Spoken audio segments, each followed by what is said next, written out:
Sejak Jumat lalu, kabut mulai tampak di ibu kota. Apakah kabut berasal dari kebakaran hutan di Sumatera dan Kalimantan? Dan berbahayakah kabut ini bagi warga Jakarta? Berikut liputannya. Kabut tipis terlihat hari ini di langit kota Jakarta.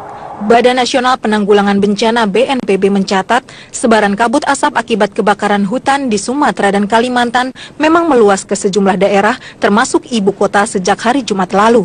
Menurut pantauan satelit Himawari, Badan Meteorologi, Klimatologi, dan Geofisika BMKG, tidak hanya Jakarta, 3/4 wilayah Indonesia terdampak kabut asap akibat kebakaran hutan dan lahan. Selain Jakarta, daerah lainnya yang nampak berkabut adalah Bandung dan Jawa Tengah bagian barat dan utara. Namun menurut BMKG, kabut tipis di Jakarta dan sekitarnya tidak perlu dikhawatirkan karena akan segera menghilang dalam hitungan jam.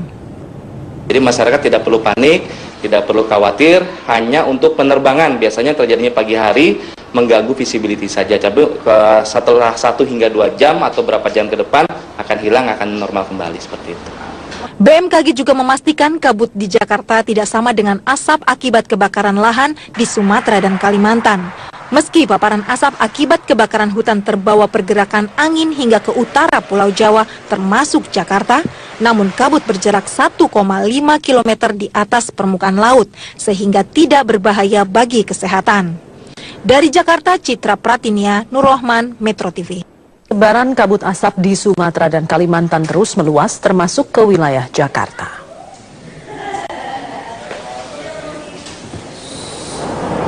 Sejak pukul 5 pagi kabut asap nampak terlihat di langit kota Jakarta. Namun kabut terlihat tipis dan tidak mengganggu jarak pandang bagi pengemudi kendaraan. Menurut Badan Nasional Penanggulangan Bencana BNPB, kabut asap tipis yang mencapai Jakarta berasal dari kebakaran hutan dan bersifat sementara.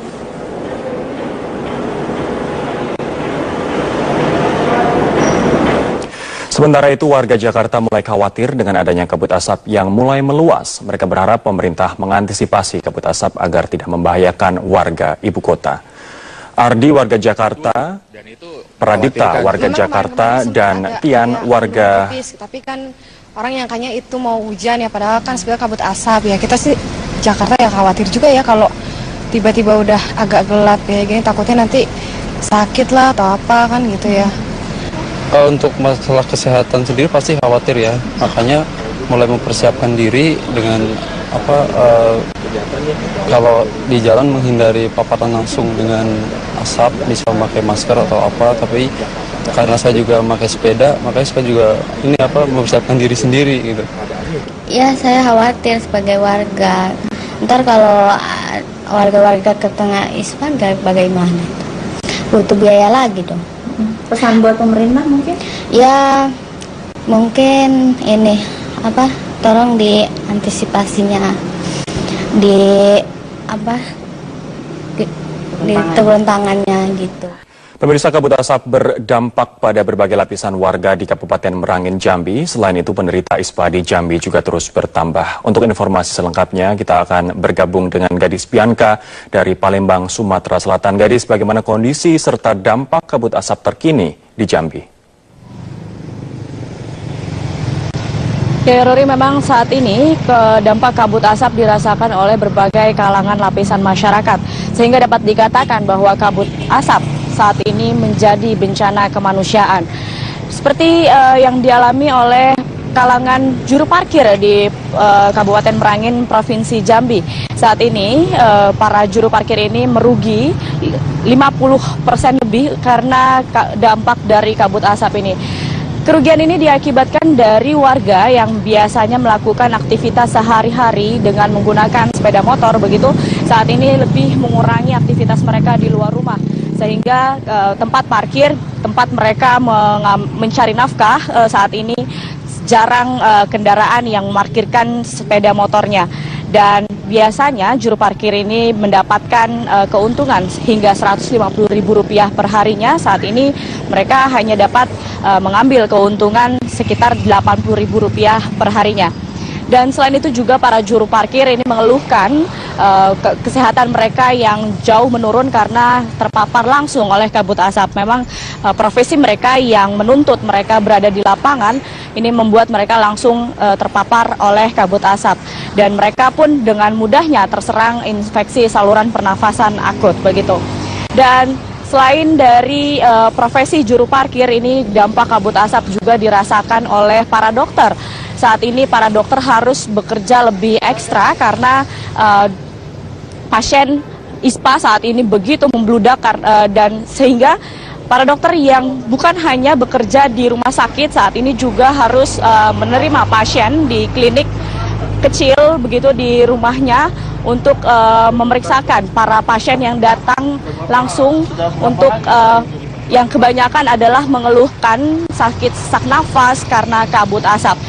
Mereka biasanya diberikan pengobatan begitu oleh dokter dan ditambah dengan oksigen murni yang langsung diberikan oleh para dokter ini. Selain itu juga para dokter selain memeriksakan, mereka juga harus mereka harus memikirkan kesehatan keluarga mereka sendiri dengan anak-anak mereka yang dikumpulkan dalam satu ruangan, dan rumah mereka harus ditutup rapat-rapat karena kabut asap begitu tebal masuk ke dalam rumah sehingga ventilasi, jendela saat ini ditutup oleh plastik. Apapun mereka gunakan menutup rapat-rapat rumah mereka agar kabut asap ini tidak masuk ke dalam rumah dan tidak mengganggu kesehatan keluarga mereka.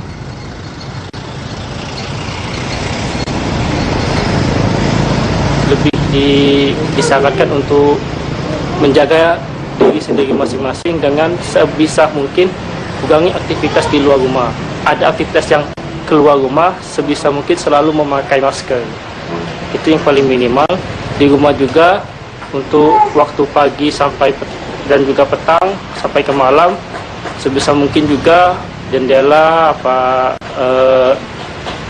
pintu ventilasi dikurangin intensitas terbukanya itu. Ya, memang bencana kemanusiaan ini, Rory, sudah begitu luar biasa karena di Palembang sendiri saat ini sudah ada 4 balita yang mengalami, yang meninggal dunia akibat dari terpapar kabut asap. Demikian, Rory. Jadi Bianca melaporkan langsung dari Palembang, Sumatera Selatan. Terima kasih laporannya. Meski kabut asap menipis, sekolah-sekolah di Pekanbaru Riau kembali diliburkan atas alasan kesehatan. Andini Effendi mengunjungi salah satu sekolah yang sejak September lalu meniadakan kegiatan belajar mengajar. SD 20 di Kota Pekanbaru ini adalah salah satu dari sekolah dasar yang ada di sini dan diliburkan masih tetap pada hari Senin ini, meskipun kabut asap sudah mulai menipis begitu, tapi dilihat oleh Kepala Dinas Pendidikan dari Provinsi Riau untuk lebih amannya agar murid tetap diliburkan setidaknya ini sampai besok, dan jika besok dilihat lagi masih dirasa kurang aman begitu untuk sistem pernafasan, tidak akan diliburkan lagi sampai November. Nah, khusus untuk sekolah ini ada sekitar 700 siswa lebih yang belajar di sini, dan mereka ini sudah mulai tidak aktif belajar sejak September. Sejak September mereka, bahkan Oktober awal tuh mereka hanya masuk Senin dan Kamis saja. Nah, sementara dari September itu sudah banyak diliburkan. Nah, kita akan berbincang di sini dengan wakil kepala sekolah bagaimana sebenarnya anak-anak siswa-siswa di sini nih dengan adanya libur, kemudian juga sekolah yang ditiadakan, dan terlebih lagi mereka akan menghadapi ujian nasional. Assalamualaikum Ibu. Waalaikumsalam. Terima kasih banyak sudah menerima kami. Iya, Bu. Ibu masih tetap masuk nih meskipun libur? Iya, yang libur hanya siswa. Tapi guru-guru tetap masuk. Tetap masuk. Bu, ini sebenarnya sudah berapa lama sih ini sekolah tuh mulai liburnya cuma Senin Kamis, kemudian juga kadang juga diliburkan total gitu. Sudah berapa lama tuh sebenarnya? Mulai dari September. Mulai dari September. Ini boleh duduk sini ya, Bu ya? Kita duduk sini. Oh, mulai September. Kemudian anak-anak gimana nih, Bu? Mereka senang nggak tuh malah diliburin atau justru sedih? Yang namanya anak-anak, yang sebagiannya ada merasa senang, ada yang sebagian merasa sedih. Terutama kelas 6. Kelas 6 itu dia karena mau ujian nasional, dia juga merasa sedih, dia ingin belajar. Bu, nggak apa-apa lah kita belajar, tapi karena kita anak akan rusak kan pernapasannya, karena katanya kan mengakibatkan ke depannya, masa depan anak, karena bisa menyebabkan kanker paru-paru. Kemudian gimana tuh Bu, anak-anak ini belajar, khususnya kelas 6 kan mau ujian nih nanti nih ya.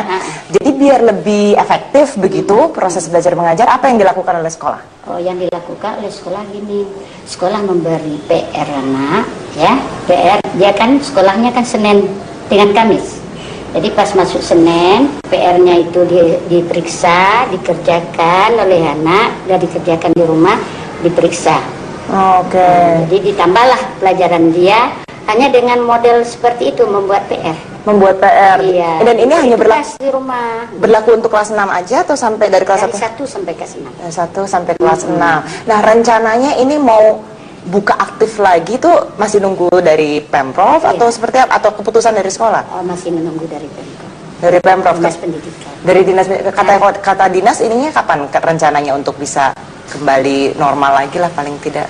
Oh, dia begini kan, kemarin tuh kan katanya akhir Oktober nih. Tapi nampaknya karena kabut asap makin bertambah, jadi katanya darurat asap itu ditambah mungkin di awal November. Wah, sampai awal November berarti nggak sekolah ya? Nah, sekolah itu tetap, tapi itulah dia. Kalau kemarin tuh kan Senin Kamis kami. Ini datang pula info dari FB-nya Kepala Dinas, Senin Selasa libur. Kalau dari guru-guru sendiri atau ibu juga deh, ini sebagai pengajar begitu ya, ini sekolah nih kayaknya juga kadang ada, kadang enggak gitu. Itu rasanya gimana nih Bu? Ini mengganggu sekali nggak sih situasi ini? Kalau untuk pendidikan sangat mengganggu, karena kurangnya istilahnya ilmu daripada anak tadi. Karena anak-anak ini kan dikasih keluar pulang itu kan dia hanya bermain. Kalau orang tua kurang pengontrolannya kan, dia hanya bermain di rumah. Kita melarang dari sekolah, namun dia tetap bermain. Kata orang tua, tidak bisa dilarang Bu. Jadi masih efektif begitu ya belajarnya. Kan kita telepon kan, mana anak Bu? Di luar Bu, katanya. Padahal kita beri dia nasihat, sudah diberitahu. Memang efeknya tidak sekarang. Efeknya untuk kamu ke depannya, kamu 5 tahun ke depan atau 10 tahun ke depan nanti akan merusakkan diri kamu. Tapi yang namanya anak-anak, orang tua nih ya, Bu nggak bisa kami larang Bu, katanya. Iya, malah justru tidak efektif ya Bu ya. Iya. Nah, di sini dikatakan juga dari Menteri Pendidikan dan Kebudayaan Anies Baswedan bahwa kesehatan lebih penting dari pendidikan karena memang harus aman dulu situasinya baru proses belajar mengajar bisa dihidupkan kembali. Dari Pekanbaru Riau, Andini Effendi, Adwin Agung, Metro TV. Kabut asap akibat kebakaran hutan dan lahan semakin dikhawatirkan masyarakat. Di Banjarmasin, Kalimantan Timur, jarak pandang transportasi sungai semakin terbatas. Kabut asap akibat kebakaran hutan dan lahan di wilayah Kalimantan semakin dikhawatirkan masyarakat Banjarmasin, Kalimantan Timur. Sejak 3 hari terakhir, kabut asap semakin pekat, khususnya pada pagi dan malam hari. Pekatnya kabut asap mengakibatkan jarak pandang kendaraan, baik darat maupun sungai, menjadi semakin terbatas. Nggak takut Mas tadi nyebrang ke pakai ini dengan kondisi asap seperti ini? Ya, takut sih. Ya, pertama kan mata pedih, terus ya pernapasan terganggu dong. Antisipasi setiap hari udah pakai masker ya? Pakai masker sama kacamata. Selain itu, warga juga khawatir dampak buruk kesehatan akibat kabut asap. Badan Penanggulangan Bencana Daerah Kota Balikpapan mengungkapkan kasus kebakaran hutan dan lahan di wilayahnya naik 2 kali lipat dibandingkan tahun sebelumnya. Kepala BPBD Kota Balikpapan, Suseno, mengatakan hingga 19 Oktober 2015, jumlah kasus kebakaran hutan dan lahan meningkat 2 kali lipat mencapai lebih dari 140 kasus. Suseno juga memperkirakan jumlah kasus kebakaran hutan dan lahan dapat terus bertambah selama intensitas hujan masih minim. Mulai bulan Agustus untuk lahan itu terjadi 24 kali, kemudian September 83 kali, Oktober sampai dengan kemarin ya, tanggal 19 Oktober itu 42 kali. 2 kali. Iya. Sementara Badan Nasional Penanggulangan Bencana belum dapat memastikan luas area lahan yang terbakar di wilayah Sumatera dan Kalimantan. Hal ini dikarenakan kebakaran hutan dan lahan masih terus berlangsung, sehingga membuat satelit tidak mampu menembus lapisan asap di wilayah yang terbakar. Akumulasi selama tahun 2015 ini kami belum memperoleh data lengkap, karena pertama, proses kebakaran hutan dan lahan masih terus berlangsung. Kemudian juga ada kesulitan-kesulitan untuk menghitung karena satelit tidak mampu menembus lapisan asap yang pekat untuk mengetahui daerah-daerah yang terbakar. Hingga kini pemerintah terus berupaya mengatasi kebakaran hutan dan lahan di wilayah Sumatera dan Kalimantan, termasuk dengan menindak tegas para pelaku pembakaran. Tim Liputan Metro TV.